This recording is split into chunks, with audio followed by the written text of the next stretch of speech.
The waiter brought out my steaming plate of dinner in what I thought was just a normal meal. I later found out that the food I had eaten was contaminated with harmful bacteria, which caused me to become violently ill, severely dehydrated, and then I was forced to go to the ER and then be transported to the hospital where I had to stay for several days recovering from this illness. This illness which has costed me weeks of my life and thousands of dollars. Not only has salmonella affected my life, but the CDC reports that 1.35 million people are infected with salmonella a year. So as you can see, many people are suffering from food poisoning every day. This is caused by the U.S.'s flawed food industry and is having a negative impact on many people. This is why we need to advocate for change in this industry to make everyone safe. In today's speech, I will talk about some consequences that consumers have faced financially and physically from food poisoning, the structure of the food industry, and what our government is doing to handle this problem. To start, I will go over some cases that families have been through, just to show you how this is affecting people all over the world. So, food poisoning can be brutal in all aspects, and some cases can be worse than others. For instance, a family in Texas became ill due to eating rotisserie chicken that they had ordered from Sam's Club. This outbreak has caused long-lasting effects for this family. Some still have stomach issues, and it's also caused major anxiety about eating food. Every time you go to eat a meal, you get scared that it could possibly be infected and you might have to go through that illness again. Not only does it cause these stomach issues, like physical issues and mental issues, it also is a big burden financially. In an article by the Texas Tribune, which highlights this outbreak, one member of this family spent $49,000 in treatment to recover from the salmonella outbreak. The USDA reports that food poisoning treatment cost Americans $17.6 billion a year. As you can see in this picture, this is pallets of cash that is equivalent to $1 billion, and so Americans spend 17 of these a year just on food poisoning treatment. In another instance, we can see a 6-year-old boy who went from eating a hamburger to the next morning fatally passing away in a hospital bed just from that hamburger, and that hamburger being infected with a dangerous strand of E. coli that quickly attacked his body and shut it down. In another outbreak, we can see a listeria outbreak that was found in cheese products, which cost 20 miscarriages, 10 deaths in newborns, and 18 other deaths. This case was brought to the public's attention by Healthline, where they gave us several other instances of some outbreaks, as in Dole baby spinach, which was recalled for E. coli in it, which resulted in 200 illnesses, 3 deaths, and 31 kidney failures. In this picture, you can see that just by eating spinach, their kidneys was transformed into this bad kidney that caused them a lot of health issues. Foodborne outbreaks are happening all the time, and many people don't think that it will happen to them. When I asked my class if they've ever gotten sick from food, and also what their opinion of the food industry was, 80% of my class had gotten sick due to food, and 60% thought that the food industry was good.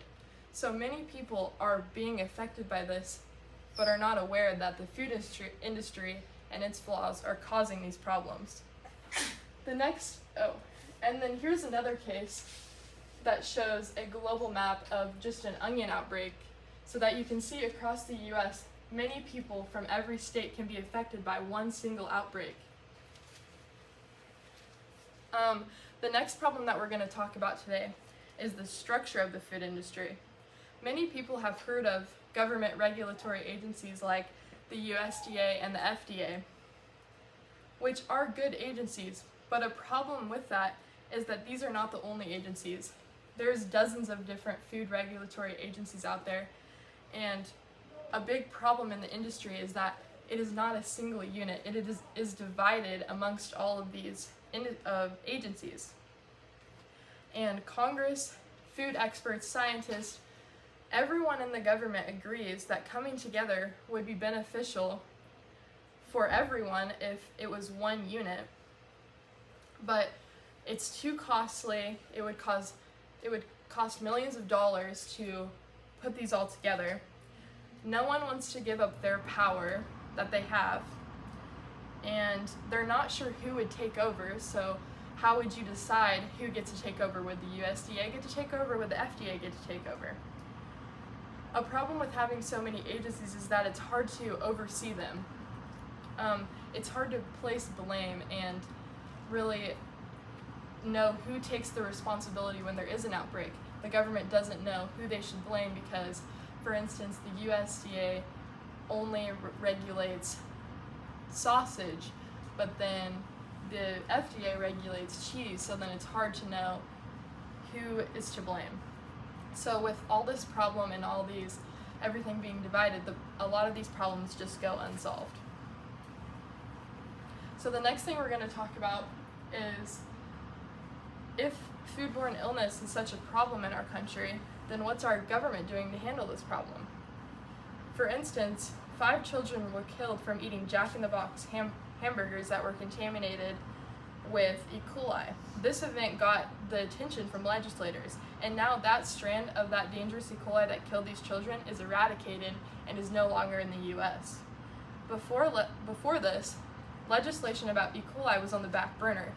The legislators didn't talk about it.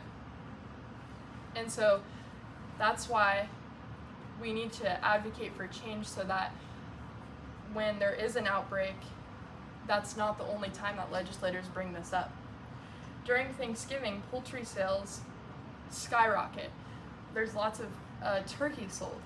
This is also a booming business for salmonella. And there's no government regulation over salmonella to make poultry salmonella free. So, because not enough people have died or been affected by it. A lot of people think that bringing food laws up to date is important, and they need to shift with the times. We have a lot of preservatives and everything that has just now been introduced into the food industry, and our laws need to change with the times. But the whole process of making food legislation is exhausting, a drawn-out process, and most of the time results in nothing because no one can agree about what should go on, and that leaves the problem unsolved, which puts Americans at risk. No major change in the food industry and legislation will occur until it affects more people or lawmakers directly. Consumers take responsibility for keeping themselves safe from foodborne illness, but it should be the government that should keep us safe. Many people aren't aware of the flaws, and informing the public could save lives. We need change in this industry to keep everyone safe. So today we have talked about several downfalls of the food industry, consequences that consumers have faced physically and financially, the flawed structure of the food industry, and what our government is doing to combat with this problem. In conclusion, more people need to be aware of this corruption. We need to advocate for change. When the masses want something done, the government pays attention.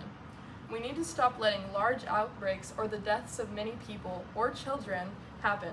We have to start preventing these tragedies before they happen. I hope more will step up to keep you and your family safe.